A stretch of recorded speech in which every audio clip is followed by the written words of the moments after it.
La Grande Veilleuse est une œuvre lumière en relation directe avec l'architecture du Mémorial international de Notre-Dame de Lorette. Une architecture pensée dans le cadre d'un projet collectif qui vise à engager un lien de mémoire entre les différentes nations qui se sont opposées durant la Grande Guerre. On trouve, à travers cette architecture de Philippe Prost, la nécessité de créer une jonction entre 580 000 noms de nationalités différentes. Les noms de ceux qui se sont opposés et les noms en ordre alphabétique de ceux qui ont perdu la vie des suites de cette guerre. Tous sont aujourd'hui réunis dans cet anneau architectural.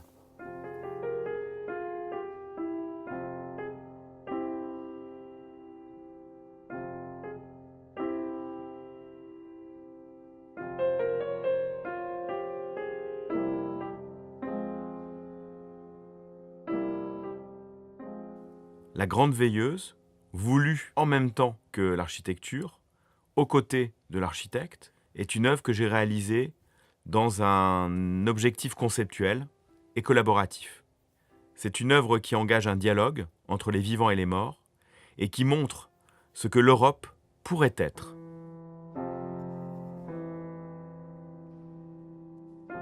On est ici en résonance de mémoire avec une certaine histoire de l'Europe, avec les histoires de l'Europe.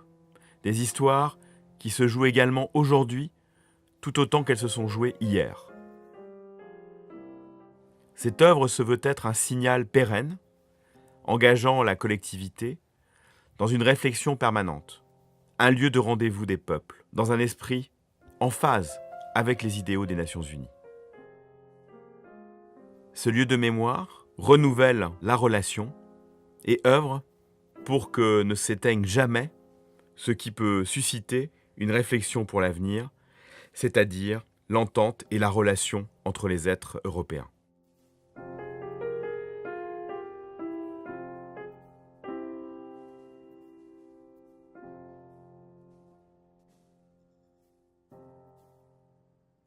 Les messages sont multiples.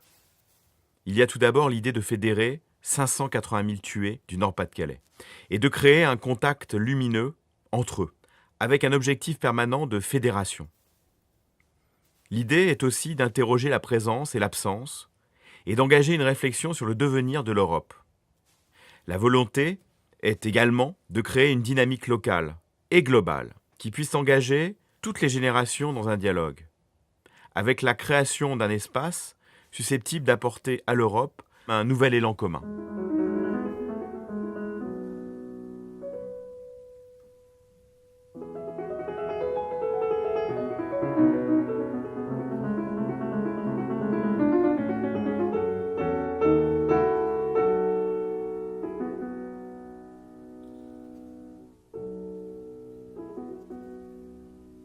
La Grande Veilleuse est par ailleurs un signal pour les jeunes générations, permettant de se mettre en connexion avec cette histoire.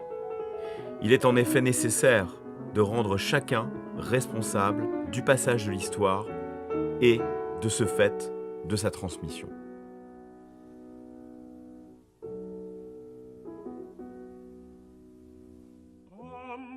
La Grande Veilleuse, constituée de centaines de sources de lumière, éclaire autant un anneau par lui-même que sa surface, qui se mesure en centaines de mètres de circonférence. L'idée de la Grande Veilleuse est celle de la circulation de l'énergie et de la lumière. Pour l'imaginer, je suis parti de cette mémoire à transmettre, la lumière se manifestant ici suivant plusieurs cycles et périodes. À chaque fois qu'on passe un nouveau cycle, il y a 1 minute de silence lumière. Les différents cycles se succèdent et marquent une rythmique variable suivant les périodes. On peut ainsi assister autant à un cycle empreint de scansion dynamique qu'à un cycle continu et méditatif, un cycle figé momentanément.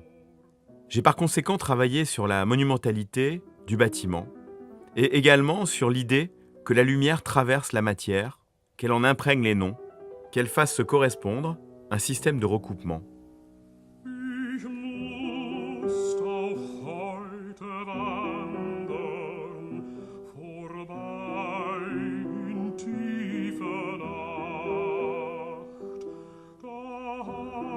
La couleur qui se dégage ici est homogène. Il s'agit d'un blanc ouest-lumière. Un blanc entre chien et loup. Ce manteau blanc pourfend la coursive et traverse la matière pour venir faire résonner le murmure des corps à travers la terre de Notre-Dame de Lorette. Ce dispositif est empreint de l'idée d'image-mouvement, qui correspond à un système de recoupement dans des logiques de travail en phase avec une pensée de la réminiscence. Le déplacement, activé en ce corps collectif, réagit à une partition qui épouse une temporalité de la lumière. C'est toute la relation intérieur-extérieur qui prend un sens et circule suivant la logique de partition chronogramme établie dans le temps.